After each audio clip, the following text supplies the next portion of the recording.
नमस्कार। अंतर्राष्ट्रीय खबरों के इस बुलेटिन में आपका स्वागत है। मैं हूं चंद्रशेखर जोशी। इस बुलेटिन में हम आपको रूबरू करवाते हैं दुनिया भर में हो रही हलचलों से। तो आइए सबसे पहले देखते हैं अंतर्राष्ट्रीय सुर्खियां। इंडोनेशिया के जावा में 5.6 तीव्रता के भूकंप से भारी तबाही। अब तक कम से कम 56 लोगों की मौत, सैकड़ों घायल। इमारतों के मलबे से लोगों को निकालने के लिए राहत और बचाव कार्य जारी। जावा प्रांत के सियानजुर क्षेत्र में जमीन के अंदर 10 किलोमीटर गहराई में था भूकंप का केंद्र।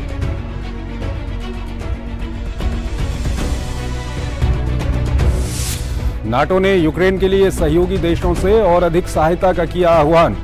यूक्रेन युद्ध से उपजे हालात को देखते हुए रक्षा बजट में नाटो देश कर सकते हैं इजाफा। स्पेन में यूक्रेनी सैनिकों के प्रशिक्षण के लिए स्थापित किया गया केंद्र। ज़ेलेंस्की ने नाटो देशों से ज़पोरिज़िया की सुरक्षा के लिए मांगी मदद।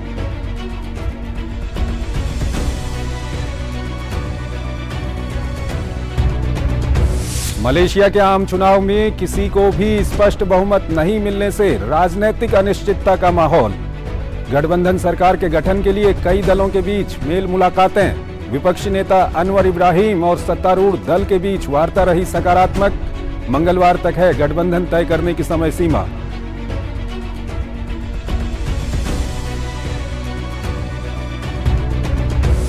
कजाकिस्तान में राष्ट्रपति कासिम जोमारत ने प्रचंड मतों के साथ की सत्ता में वापसी। 5 विरोधी उम्मीदवारों को मिले नाम मात्र वोट। 80% से अधिक मतदाताओं ने राष्ट्रपति कासिम को दिया वोट। नतीजों को रूस संबंधी स्वतंत्र विदेश नीति पर माना जा रहा है मुहर।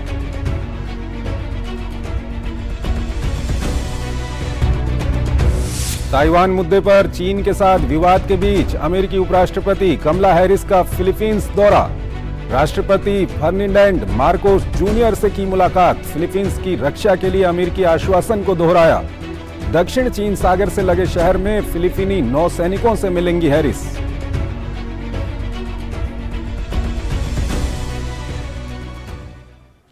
और आइए सबसे पहले बात करते हैं एशिया की।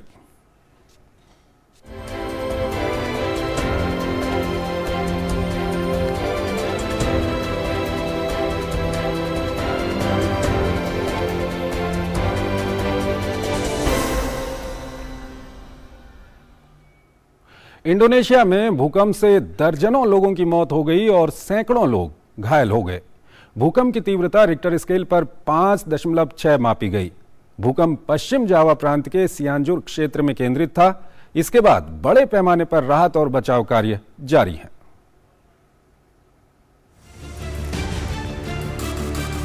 टूटी इमारतें, बिखरे पड़े मलबे, क्षतिग्रस्त कारें।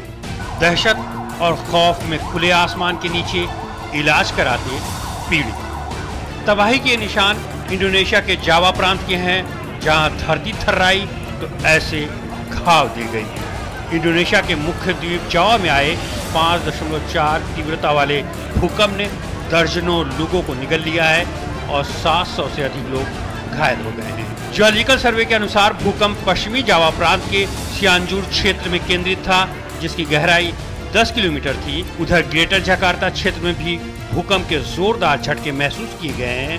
राजधानी में गगनचुंबी इमारतें 3 मिनट से अधिक समय तक हिलती रही। कुछ को खाली करा दिया गया है। अब तक मरने वालों की संख्या 56 हो चुकी है। 700 से ज्यादा लोग घायल हैं और हमारे लिए गिनना बहुत मुश्किल है क्योंकि बहुत सारे हैं। सियानजुर क्षेत्रीय सार्वजनिक अस्पताल के बाहर स्वास्थ्य कार्यकर्ता और सैन्य चिकित्सक घायलों का उपचार कर रहे हैं। मानगुन में भूस्खलन के कारण रास्ता अवरुद्ध हो गया है, जिसके चलते पीड़ितों को सुरक्षित स्थान पर पहुंचाने में दिक्कत आ रही है। राष्ट्रीय आपदा एजेंसी ने कहा कि सियानजुर में ढही इमारतों के मलबे में 23 लोगों के फंसे होने की आशंका है। वहीं 1770 से अधिक घर क्षतिग्रस्त हो गए हैं और लगभग 4000 लोग विस्थापित हो चुके हैं। आफ्टर शॉक की आशंका के मद्देनजर लोगों से घरों के बाहर रहने की अपील की जा रही है। राजधानी जकार्ता में एम्बुलेंस के सायरन लगातार सुनाई दे रहे हैं। इंडोनेशिया सरकार के त्वरित प्रतिक्रिया दल हालात पर नजर बनाए हुए हैं।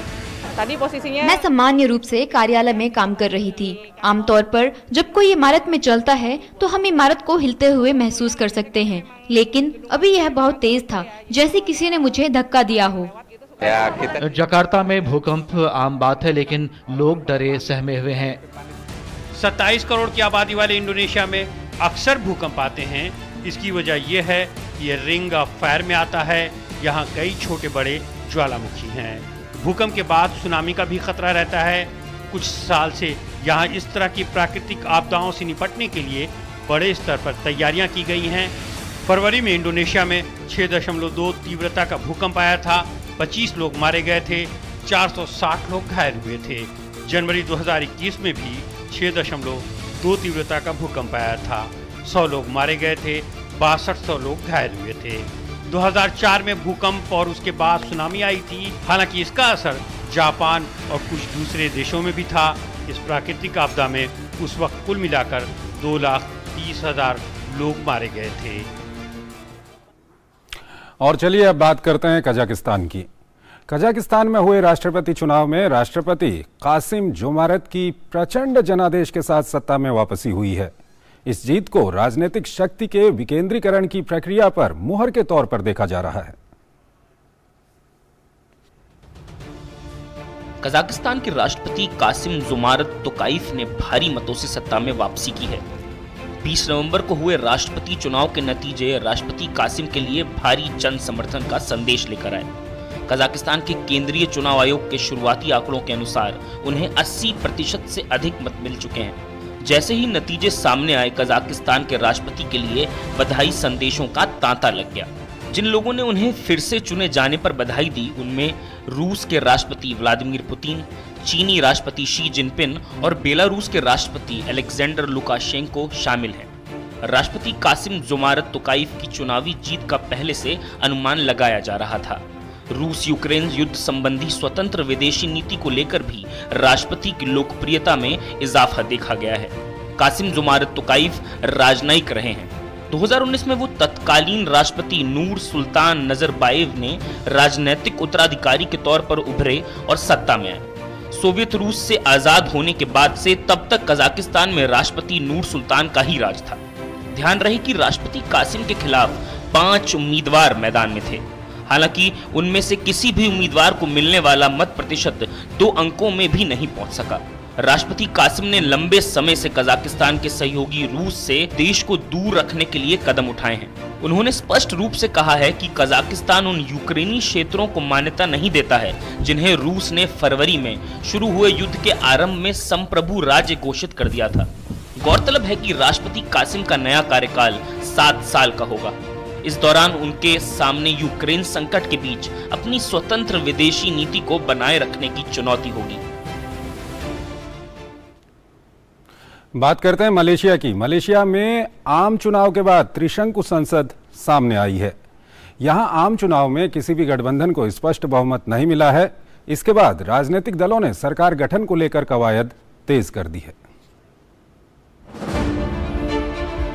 मलेशिया में 7 दशक में पहली बार आम चुनाव में किसी राजनीतिक गठबंधन को स्पष्ट बहुमत न मिलने के बाद राजनीतिक संकट खड़ा हो गया है। हालांकि राजनीतिक दलों के बीच बातचीत का दौर भी शुरू हो गया है, लेकिन किंग द्वारा सोमवार तक सरकार गठन की दी गई समय सीमा समाप्त हो जाने के बाद भी इस दिशा में कोई ठोस सफलता मिलती दिखाई नहीं दे रही है। चुनाव में विपक्षी नेता अनवर इब्राहिम के सुधारवादी गठबंधन को सबसे अधिक 83 सीटें मिली हैं, जबकि पूर्व प्रधानमंत्री मोहिउद्दीन यासीन के नेतृत्व वाले नेशनल अलायंस ने 73 सीटें हासिल की हैं। अनवर के बहुजातीय पताका हरपन गठबंधन ने सत्तारूढ़ दल के साथ सरकार गठन को लेकर बातचीत का दौर शुरू करने के संकेत दिए हैं। अनवर इब्राहिम ने बातचीत को सकारात्मक भी बताया है, लेकिन अब भी इसमें कई पेच हैं जिस पर दोनों दलों को एक साथ आना बाकी है। बता दें कि अनवर अपने पुरुष सहयोगी के यौन उत्पीड़न के आरोप में कई साल जेल में रह चुके हैं और इसके साथ ही उन पर भ्रष्टाचार के आरोप भी हैं। मेरे नेतृत्व में सरकार गठन को लेकर बारिसन नेशनल के साथ बैठक अच्छी रही, लेकिन हमने इस नई सरकार के लिए प्रमुख मुद्दों को प्राथमिकता दी। सबसे पहले स्थिरता। पूर्व प्रधानमंत्री मोहिउद्दीन का गठबंधन दूसरा बड़ा ब्लॉक बनकर उभरा है और उसने अपेक्षा से ज्यादा सीटें जीती हैं। कट्टर इस्लामिक पार्टी से मिलकर बने इस गठबंधन ने प्रधानमंत्री इस्माइल साबरी की पार्टी के गढ़ में भी सेंध लगाई है। मुहिद्दीन किसी भी पार्टी के साथ मिलकर सरकार बनाने को तैयार हैं। मैं भ्रमित हूँ क्योंकि बरीसन नेशनल पीएन के करीब था। उन्होंने अतीत में एक साथ काम किया था, लेकिन अब वे आगे बढ़ना चाहते हैं। अब हम नहीं जानते कि क्या होने वाला है क्योंकि सब कुछ हवा में है। चुनाव में सबसे बड़ा झटका प्रधानमंत्री इस्माइल साबरी याकूब के सत्तारूढ़ बरीसन नेशनल पीएन गठबंधन को लगा है, जिसे सिर्फ 30 सीटें मिली हैं। इस गठबंधन में यूनाइटेड मलयस नेशनल ऑर्गेनाइजेशन भी शामिल है। UMNO के गठबंधन ने ब्रिटेन से आजादी मिलने से लेकर करीब 60 दशक तक मलेशिया पर शासन किया है। चुनाव में हार का सामना करने वाले लोगों में पूर्व प्रधानमंत्री महातिर मोहम्मद भी शामिल हैं, जो एक अलग मलय आंदोलन का नेतृत्व कर रहे हैं। आश्चर्यजनक रूप से महातिर मोहम्मद की जमानत भी जब्त हो गई और वे अपने 50 साल के राजनीतिक इतिहास में पहली बार चुनाव हारे हैं। मलेशिया के ताज़ा चुनाव में इस्लामी पार्टी के वोटों में वृद्धि हुई है। नस्ल और धर्म पर विभाजित मलेशिया में मुस्लिम जातीय मलय आबादी बहुसंख्यक है, जबकि चीनी और भारतीय जाति अल्पसंख्यक हैं। इसलिए अगर अनवर को बहुमत नहीं मिलता है तो मलय और मुस्लिम केंद्रित गठबंधन बहुमत के लिए साथ आ सकते हैं। मार्च 2021 में मुहिद्दीन की परिक्तान नसीनियोल सरकार ने शरिया अदालतों में बदलाव का प्रस्ताव दिया था। इससे शरिया अदालतें मुस्लिम दोषियों के खिलाफ भारी जुर्माना लगा सकेंगी। मुहिद्दीन के गठबंधन ने देश में शरिया कानून को कड़ाई से लागू करने का वादा किया है। इससे मलेशिया के अल्पसंख्यकों को लेकर चिंता जताई जा रही है। अमेरिकी उपराष्ट्रपति कमला हैरिस फिलीपींस के दौरे पर हैं। हैरिस ने राष्ट्रपति फर्डिनेंड मार्कोस जूनियर के साथ द्विपक्षीय बैठक की और फिलीपींस की रक्षा के लिए अमेरिकी प्रतिबद्धता को दोहराया। कमला हैरिस मंगलवार को द्वीपीय प्रांत पालावान का दौरा करेंगी। इस क्षेत्र पर चीन अपना दावा करता रहा है। चीन के साथ ताइवान मुद्दे पर रिश्तों में खटास के बीच अमेरिकी उपराष्ट्रपति कमला हैरिस फिलीपींस पहुंची। इस दौरे का लक्ष्य अमेरिका फिलीपींस संबंधों को मजबूत करने के लिए वार्ता करना है। पूर्व में अमेरिका का उपनिवेश रहा फिलीपींस एशिया में उसका महत्वपूर्ण सहयोगी देश है। चीन की ताइवान को लेकर आक्रामक नीति का जवाब देने के अमेरिकी प्रयास में भी फिलीपींस की भूमिका अहम हो जाती है। ये किसी भी अमेरिकी प्रशासनिक जिम्मेदार की सबसे उच्च स्तरीय फिलीपींस यात्रा है। इसे दोनों देशों के रिश्तों में नए मोड़ के तौर पर भी देखा जा रहा है। सोमवार को अमेरिकी उपराष्ट्रपति मनीला में फिलीपींस के राष्ट्रपति फर्डिनेंड मार्कोस जूनियर से मिली। दोनों के बीच द्विपक्षीय बैठक में कई मुद्दों पर बातचीत हुई। अमेरिकी उपराष्ट्रपति ने फिलीपींस की रक्षा के लिए अमेरिका की प्रतिबद्धता को दोहराया। We stand with you. हम दक्षिण चीन सागर से संबंधित अंतर्राष्ट्रीय नियमों और मानदंडों की रक्षा में आपके साथ खड़े हैं। फिलीपींस के सशस्त्र बलों, सार्वजनिक जहाजों या दक्षिण चीन सागर पर हवाई जहाजों पर कोई भी हमला अमेरिकी जवाबी कार्रवाई को बुलावा देना होगा। यह एक अटूट प्रतिबद्धता है जो हमारी फिलीपींस के लिए है। अमेरिकी उपराष्ट्रपति अपने इस दौरे के दौरान चीन को एक और संदेश उस समय देंगी जब वो मंगलवार को फिलीपींस के नौसैनिकों से मिलेंगी। ये मुलाकात दक्षिण चीन सागर से लगे पलावान प्रांत के एक तटीय शहर में होगी। उधर फिलीपींस के राष्ट्रपति ने क्षेत्र में तेजी से बदलती परिस्थितियों के बीच साझेदारी के महत्व पर प्रकाश डाला। हम जो उथल पुथल देख रहे हैं, विशेष रूप से इस क्षेत्र में जो कुछ हो रहा है, ऐसे में ये खास साझेदारी और भी अहम हो जाती है। स्थिति तेजी से बदल रही है। हमें उस स्थिति से निपटने के लिए उचित रूप से तैयार होना चाहिए। ध्यान रहे कि चीन अपने ऐतिहासिक नक्शों का हवाला देते हुए पलावान और दक्षिण चीन सागर के अधिकतर क्षेत्रों पर दावा करता है। वैसे 2016 में हेग स्थित एक ट्राइब्यूनल फैसला दे चुका है कि चीन के दावे का कोई कानूनी आधार नहीं है। इस फैसले को फिलीपींस की बड़ी जीत माना गया था। ध्यान रहे कि शनिवार को बैंकॉक में एशिया प्रशांत आर्थिक सहयोग मंच के शिखर सम्मेलन के मौके पर अमेरिकी उपराष्ट्रपति कमला हैरिस ने चीनी राष्ट्रपति शी जिनपिंग के साथ संक्षिप्त बातचीत की थी। हैरिस के अनुसार उन्होंने चीनी राष्ट्रपति से कहा था कि अमेरिका चीन के साथ टकराव नहीं चाहता। इससे पहले 14 नवंबर को अमेरिकी राष्ट्रपति जो बाइडेन और चीनी राष्ट्रपति शी जिनपिंग ने 3 घंटे लंबी बैठक की थी। इसमें ताइवान और उत्तर कोरिया पर भी बातचीत हुई थी। इसका उद्देश्य अमेरिका चीन संबंधों को एक नए शीत युद्ध में बदलने से रोकना था। चीनी आक्रामकता का मुद्दा ताइवान के स्थानीय चुनाव में भी छाया हुआ है। इस सप्ताहांत होने जा रहे चुनाव के प्रचार में भी इसकी गूंज सुनाई दे रही है। इन चुनाव को 2024 के शुरू में होने जा रहे राष्ट्रपति चुनाव से पहले सत्ताधारी दल के इम्तिहान के तौर पर देखा जा रहा है। राष्ट्रपति और उनकी सत्तारूढ़ डेमोक्रेटिक प्रोग्रेसिव पार्टी चीन के मंसूबों के सामने मजबूती से खड़े रहने की बात कर रहे हैं। अगली खबर न्यूजीलैंड से है। न्यूजीलैंड की एक अदालत ने सोमवार को ऐतिहासिक फैसला सुनाते हुए 16 और 17 साल के किशोरों को भी वोट देने की अनुमति देने के पक्ष में फैसला सुनाया है। अदालत ने कहा कि इस उम्र के किशोरों को वोटिंग का अधिकार न देना इनके साथ भेदभाव के समान है। अदालत ने पाया कि न्यूजीलैंड में उम्र के भेदभाव के खिलाफ सुरक्षा 16 साल से शुरू होती है और इस तरह सिर्फ 18 से ऊपर को मतदान का अधिकार देना अन्य के साथ भेदभाव दर्शाता है।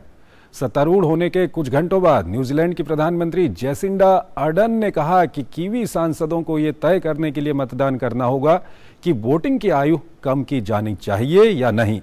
अर्डर्न ने कहा, हमारा मानना है कि संसद में ये ऐसा मुद्दा है जहां हर कोई अपनी बात रख सकता है। तुर्की के युद्धक विमानों ने उत्तरी सीरिया और उत्तरी इराक में कुर्द आतंकवादी ठिकानों पर हमले करके 89 लक्ष्यों को नष्ट करने का दावा किया है। ये कार्रवाई पिछले सप्ताह इस्तांबुल में हुए बम हमले के जवाब में की गई। तुर्की ने इन हमलों में प्रतिबंधित कुर्दिस्तान वर्कर्स पार्टी और सीरियाई कुर्द YPG मिलिशिया के ठिकानों को निशाना बनाया। SDF के एक प्रवक्ता ने कहा कि तुर्की के हमलों में अस्पताल सहित बुनियादी ढांचे को नुकसान पहुंचा है। ट्विटर पर SDF मीडिया सेंटर के प्रमुख फरहाद शमी ने कहा कि तुर्की के हमले में 11 नागरिक, एक SDF सेनानी और 2 गार्ड मारे गए। ध्यान रहे कि तुर्की ने 13 नवंबर को इस्तांबुल के इस्तिकलाल एवेन्यू में हुए विस्फोट के लिए कुर्द आतंकवादियों को जिम्मेदार ठहराया है। उस धमाके में 6 लोग मारे गए थे और 80 से अधिक घायल हो गए थे। हालांकि अभी तक भी किसी समूह ने उस विस्फोट की जिम्मेदारी नहीं ली है। चलिए अब आपको लिए चलते हैं यूरोप की ओर।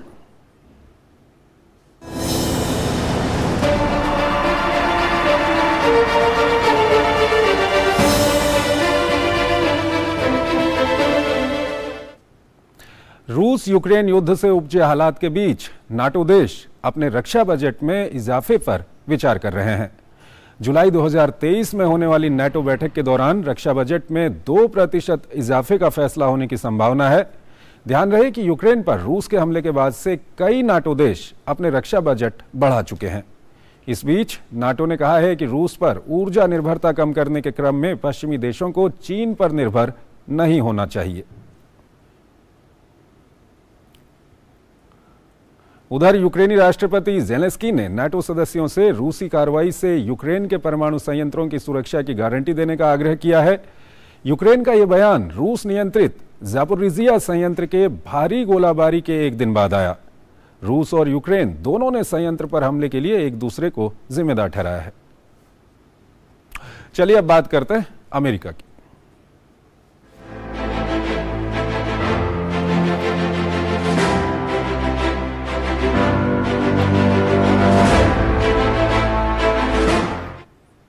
अमेरिकी स्पेस एजेंसी नासा के आर्टेमिस 1 प्रोजेक्ट के तहत लॉन्च किया गया ओरियन कैप्सूल सोमवार को चंद्रमा पर पहुंच गया। ह्यूस्टन में बैठे उड़ान नियंत्रकों को आधे घंटे के संचार ब्लैकआउट के कारण यह पता नहीं था कि क्या महत्वपूर्ण इंजन फायरिंग तब तक ठीक रही जब तक कि कैप्सूल चंद्रमा के पीछे से सामने नहीं आ गया।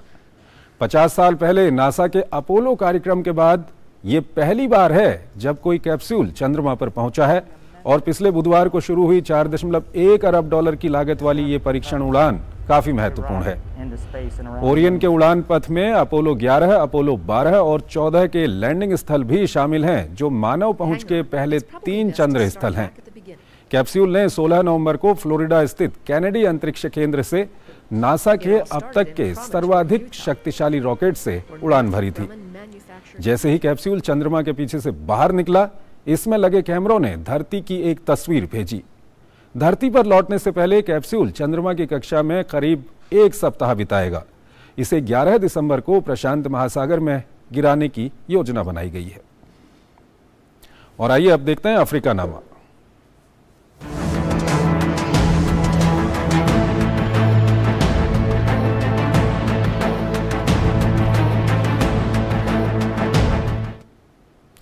दक्षिण अफ्रीका के केपटाउन में टैक्सी संघों की हड़ताल के बीच आगजनी की घटनाएं देखी गईं। 2 दिन की यह हड़ताल एक प्रोत्साहन कार्यक्रम को समाप्त करने के विरोध में बुलाई गई है। प्रांतीय सरकार ने हाल ही में टैक्सी चालकों के लिए एक प्रोत्साहन योजना वापस लेने की घोषणा की थी। ये योजना सुरक्षित ड्राइविंग को सुनिश्चित करने के लिए शुरू की गई थी। हड़ताल के दौरान कई बसों को आग लगा दी गई। टैक्सियों के हड़ताल पर जाने की वजह से लोगों को भारी परेशानी हुई। सार्वजनिक यातायात में भारी भीड़ दिखाई दी। यहां पर एक छोटा सा ब्रेक लेते हैं। ये म्यूचुअल फंड्स है, मैजिक फंड्स नहीं, इसमें भी रिस्क होता है। तो पैसा पहले किसी एक्सपर्ट को मिलो, हर फंड के रिस्क और रिटर्न्स दोनों को बराबर समझने के बाद ही अपने पैसे को इन्वेस्ट करो। समझ गया सर जी, समझ के इन्वेस्ट करना है। म्यूचुअल फंड निवेश बाजार जोखिमों के अधीन है। योजना से जुड़े सभी दस्तावेजों को ध्यान से पढ़ें। लहलहाती फसल, भरे पूरे खेत खलिहान, हर किसान का बस यही अरमान। लेकिन कभी बारिश, कभी बिजली, कभी ओला, कभी सूखा। प्रकृति का तो नहीं मगर नुकसान का उपाय है। AIC से फसल बीमा। Agriculture insurance company of India limited. AIC। 3 महीने में पैसे डबल। वाह, फास्ट और हाई रिटर्न्स भी। क्या स्कीम है? कल तो नहीं थी यहाँ और कल होगा भी नहीं। तूने कभी 5 ओवर में डबल सेंचुरी मारी है? ऐसे स्कीम के बहकावे में आके हम धोखा खा सकते हैं। और RBI कहता है अपना पैसा सुरक्षित रखो और समझदारी से निवेश करो। अगर ज्यादा रिटर्न के पीछे भागोगे तो रिस्क भी उतना ही उठाओगे। और फास्ट रिटर्न से बच के, और फास्ट बॉलिंग से भी। RBI कहता है जानकार बनिए, सतर्क रहिए। स्वागत है आपका ब्रेक के बाद और आइए अब बात करते हैं विश्व संस्कृति की।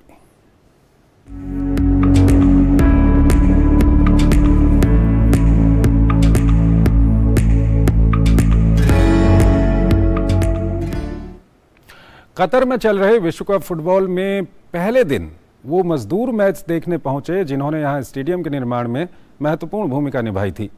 मजदूरों का ये मैच देखना इसलिए भी महत्वपूर्ण हो गया क्योंकि विश्व कप की तैयारियों के दौरान कतर पर मानव अधिकार हनन का आरोप लगा था। कतर पर प्रवासी मजदूरों के साथ दुर्व्यवहार का भी आरोप लगा था। ये रिपोर्ट देखिए। ये महज फुटबॉल के महाकुंभ के पहले मैच का लुत्फ उठाने की खुशी ही नहीं बल्कि स्टेडियम से जुड़ने की भी कोशिश है, जहां इन्होंने अपने खून पसीने से अपने घरों से हजारों किलोमीटर दूर देश के सपनों में रंग भरने की भरपूर कोशिश की थी। जहां उन्होंने रेगिस्तान की खाल जला देने वाली गर्मी में भूख प्यास की परवाह किए बिना विश्वव्यापी स्टेडियम तैयार करके अब तक के सबसे महंगे फुटबॉल विश्व कप के आयोजन को संभव बनाया। जब उसी स्टेडियम में फुटबॉल के इस शाहकार आयोजन का दीदार करने पहुंचे तो जज्बात के बांध भी टूटे और इज्जत का एहसास भी पैदा हुआ, क्योंकि इस खेल की तैयारियों के दौरान कई बार मजदूरों के साथ मारपीट, मानवाधिकारों के उल्लंघन की घटनाएं सामने आई थीं। इतना ही नहीं, कतर को विश्वव्यापी पहचान दिलाने और उसके सपने सजाते सजाते कई मजदूरों के परिवारों के सपने इसी जमीन में दफन हो गए।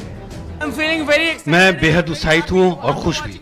लंबे समय बाद हम लोग इतनी बड़ी संख्या में एक साथ बैठकर मैच देख रहे हैं। मेजबान कतर को मानवाधिकार संगठनों की आलोचना का सामना भी करना पड़ा। कतर पर प्रवासी मजदूरों के साथ दुर्व्यवहार करने और उनके मानवाधिकारों के हनन का आरोप लगा। प्रवासी मजदूरों को सैलरी न देने, उन्हें कहीं और काम न करने देने जैसे आरोप कतर पर लगाए गए। इन आरोपों पर कतर सरकार का कहना है कि उनके देश में मजदूरी से जुड़े प्रावधानों में लगातार सुधार जारी हैं, लेकिन प्रवासी मजदूरों के शोषण करने के आरोपों को कतर ने नकार दिया। इंग्लैंड फुटबॉल टीम के कप्तान हैरी केन कह चुके हैं कि वो मानवाधिकारों के हनन के खिलाफ विश्व कप के मैचों में बांह पर काली पट्टी बांधकर खेलेंगे। बावजूद इसके जब सरकार की तरफ से स्टेडियम में मैच देखने की पेशकश हुई तो सारे गिले शिकवे काफूर की तरह उड़ गए। मैच देखने के लिए हमसे कोई पैसा नहीं लिया गया है। यहाँ पहुंचकर बहुत अच्छा लग रहा है। सिर्फ स्टेडियम में मैच देखने वाले मजदूरों के चेहरों पर ही खुशी नहीं थी, बल्कि कतर में अपनी सेवाएं देने के बाद वतन वापस लौट चुके मजदूरों ने बांग्लादेश के सुदूर गांवों में भी टीवी पर मैच देखकर गौरवान्वित महसूस किया। हालांकि इन बांग्लादेशी मजदूरों को वेतन और दूसरी सुविधाओं को लेकर कतर सरकार से कोई शिकायत नहीं है। वहाँ काम करते हुए मुझे किसी तरह के दुर्व्यवहार का अनुभव नहीं हुआ। सब कुछ अच्छा था और हमें हमारी तनख्वाह मिल गई। सब कुछ ठीक था।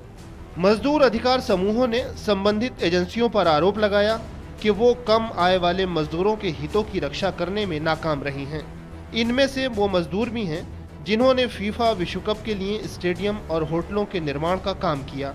इनमें से बहुत से मजदूरों को ज्यादा काम कराए जाने, बिना मुआवजा काम कराए जाने और खराब परिस्थितियों में रहने पर मजबूर होना पड़ा।